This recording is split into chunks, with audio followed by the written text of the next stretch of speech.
Hey guys, how you doing? Luna here with a new video. Welcome back to the channel. Today we have a bonus video for the week because usually I upload 1 or 2 videos a week depending on how much time I have. But if you leave a request in the comment section like my good man Sam Stevenson's did, thank you very much for your comment. You get a third. And the reason why I was able to do this bonus video for the week is because we're talking about one of the most underrated bands of all time, in my opinion. We're talking about a band originated in 1979 in London under the name of The Sound and their 1981 album From the Lion's Mouth. An album that is sadly forgotten to time. To be fully honest, I never thought I was going to be making a video about this band and this album specifically on my channel. I usually try to go for bands that are more well known so they can, get more views. I want to grow my channel, so usually I'll go for the Beatles, Rolling Stones, Joy Division, New Order, David Bowie, or all these other bands that are obviously way more popular than a band like The Sound. Actually, it is remarkable how many people have no idea of what this band is. Me personally, the way I discovered this band, and this is kind of embarrassing, is I was just fascinated by Joy Division's discography and New Order as well. And post-punk overall, as I said before on this channel, is one of my favorite music movements. So I went and googled that exact same question, bands that sound like Joy Division, and this is one of the bands that came up, and I was fascinated by this album. The thing is that with this band, there's nothing really that groundbreaking or cutting edge. It's just your typical post-punk album. Actually, I would say that we're kind of late to the post-punk party because it was transforming to something totally new, like synth pop and different branches of pop music. Post-punk wasn't really something new at the time, so in my opinion, that may have contributed to their lack of popularity.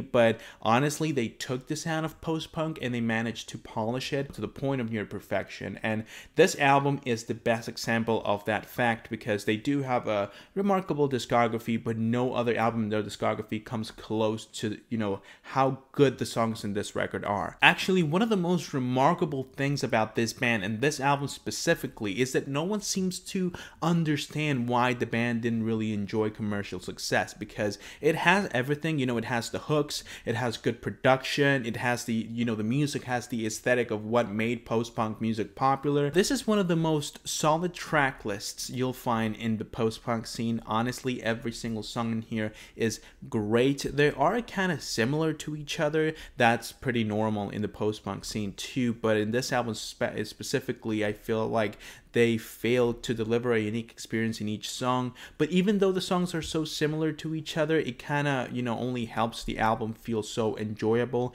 and so easy to listen to, because it is true that post-punk is a genre that can be a little bit hard to get into due to how ugly and how unwelcoming some of the songs and some of the albums are. It's obvious that making pretty melodies was not the focus in the post-punk scene. However, this band manages to do that while still feeling like a post-punk record. From the powerful opener winning, you see what makes the band different from the rest, because in the post-punk scene, most of the lyrical concepts and narratives were really depressing and filled with despair and sadness. Instead, in this album, even though you still find the depressing nature that the post-punk scene is known for, you find an attempt to do better, an attempt to rebel against this sadness and this feelings of despair, an attempt to be a better person, an attempt to fight back. And in my opinion, that separates the narratives in this album from the ones you see usually in other records from people like Joy Division. And while Joy Division's narratives are kind of what makes them special, the fact that they were able to make music that feels so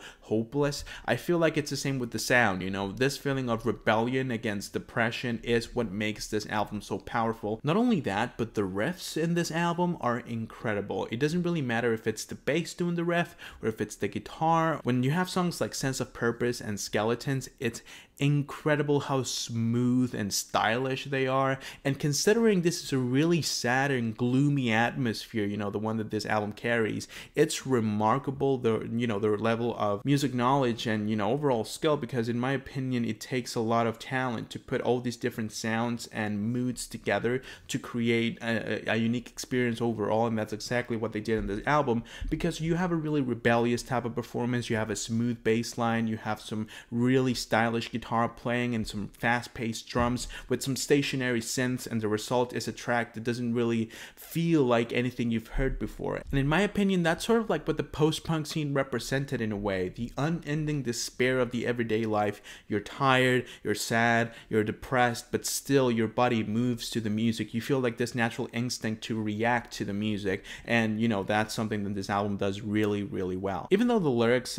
can vary from track to track in this album, in my opinion, you know, the overall feeling I get from the record is a very depressing and sad, but also hopeful and encouraging narrative, like someone trying to understand the wicked ways of our world and trying to decide if it's worth fighting for it or not. The only thing that keeps this album from being a perfect post-punk record is how obvious the influences shine through. Like things like the pounding bass lines and the fast-paced drums can be thought of as a norm in the genre, but in my opinion, at times they do feel a little too similar to Joy Division's work and, you know, to what New Order was doing at the time too. And while the vocal performance is also a highlight on this record, I do find a lot of similarities to what Bono was doing with U2 in the early 80s, and while it's perfectly normal to take influence from another band, you know, especially in a genre like post-punk, I do feel like it kind of hurts the band's identity a little bit, to the point where it makes the track feel less special because it's not something unique. You know, you're not listening to anything you can't listen in another album. And honestly, I would go as far as to say that that is one of the main reasons why the band never really enjoyed the same level of commercial success as, you know, the other bands I've mentioned on this video. Even though this album is incredible, it's an amazing listen, and obviously the sound as a band is unique, and I believe that if you check out the rest of their discography, they managed to build up their identity even more. I feel like in this album, which is their best, sometimes they rely a little bit too much on their influences and their style, so that in my opinion hurts the album a little bit. However, overall I think this album is an excellent representation of you know, many lost jewels from the post-punk scene that we never got to see because it was a pretty niche genre. It was kind of a cult thing, so there's a lot of albums that never even really got printed that maybe, given the attention they deserved, could have been some of the greatest albums of all time. But fortunately, we managed to rescue this album from the lot.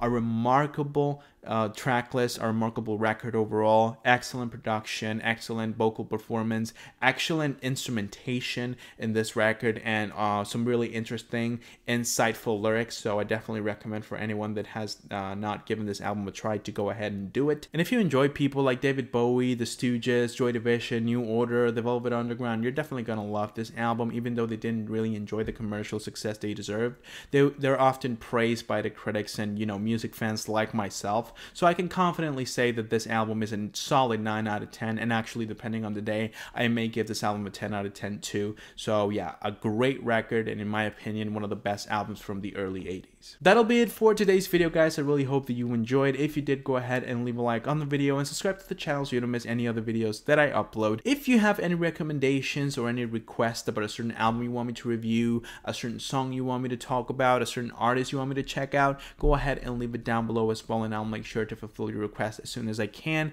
Again, Sam Stevensons, thank you for your comment. I really appreciate when you participate like that. So if you have any other videos you want me to do, go ahead and leave it down below, and I'll make sure to do it as soon as I can as well. With that being said, once again, I hope that you guys enjoyed, and I hope that I can see you soon with a new video. But until then, bye.